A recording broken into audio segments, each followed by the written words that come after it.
खेसारी लाल यादव जी का लगभग 5 करोड़ रुपए के कार पर हुआ गाने की शूटिंग, जिस शूटिंग को देखकर पवन सिंह हुए गुस्से। तो दोस्तों आखिर क्या है खबर की पूरी जानकारी, और दोस्तों आखिर कैसे वो भी पवन सिंह वो भी खेसारी लाल यादव जी के 5 करोड़ रुपए के लगभग में जो कि कार है, और दोस्तों जिस पर हो रहा है उनके गाने की शूटिंग, बताएंगे आपको पूरे खबर की जानकारी, वो भी पूरे डिटेल के माध्यम से। लेकिन उससे पहले अगर आप हमारे चैनल पर नए हैं तो वीडियो को लाइक कर चैनल को सब्सक्राइब जरूर करें, और बिना समय लेते हुए आइए वीडियो को शुरू कर देते हैं। तो दोस्तों बताना चाहते हैं खेसारी लाल यादव जी का एक सॉन्ग जो कि रिलीज होने वाला है, और दोस्तों वह सॉन्ग जो कि काफ़ी ज़्यादा सुपर डुपर सॉन्ग होने वाला है, और दोस्तों वह सॉन्ग का शूटिंग जो कि खेसारी लाल यादव जी करते हुए नजर आया, जिसका फोटो जो कि रिलीज हुआ। और दोस्तों उसमें जो कि खेसारी लाल यादव जी काफ़ी ज़्यादा महंगे कार पर जो कि उनका शूटिंग हो रहा है, और दोस्तों वह कार जो कि करीब 5 करोड़ रुपये का बताया जा रहा है, और दोस्तों जिसमें खेसारी लाल यादव जी शूटिंग कर रहे हैं, और दोस्तों उसमें जो कि माही मनीषा जो कि वह गाने में जो खेसारी लाल यादव जी के साथ रोल निभाती हुई नजर आ रही है। और दोस्तों यह गाना कल सुबह 5:30 बजे रिलीज होने वाला है, और दोस्तों इन्हीं सब के बीच जो कि यह बात को सुनकर पवन सिंह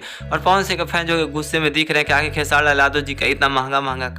कार पर वो भी गाना का शूटिंग हो रहा है, जिस गाने का नाम है ये चुनमुनिया। और दोस्तों यह गाना जो काफ़ी ज़्यादा सुपर डुपर होने वाला है, और दोस्तों इस गाने का जो कि कल सुबह में रिलीज होने वाला है, और दोस्तों इससे पहले ही इसका पोस्टर जो कि रिलीज कर दिया गया है, और दोस्तों इसका फोटो देखकर इस तरह से लग रहा है जिसमें खेसारी लाल यादव जी जो कि भौकाल की तरह दिख रहे हैं। और दोस्तों यह गाना जो कि काफ़ी ज़्यादा सुपर डुपर होगा। लेकिन दोस्तों आप क्या कहना चाहेंगे यह गाने के बारे में, आपको जो लगता है आप अपने कमेंट बॉक्स में जरूर बताइएगा दोस्त।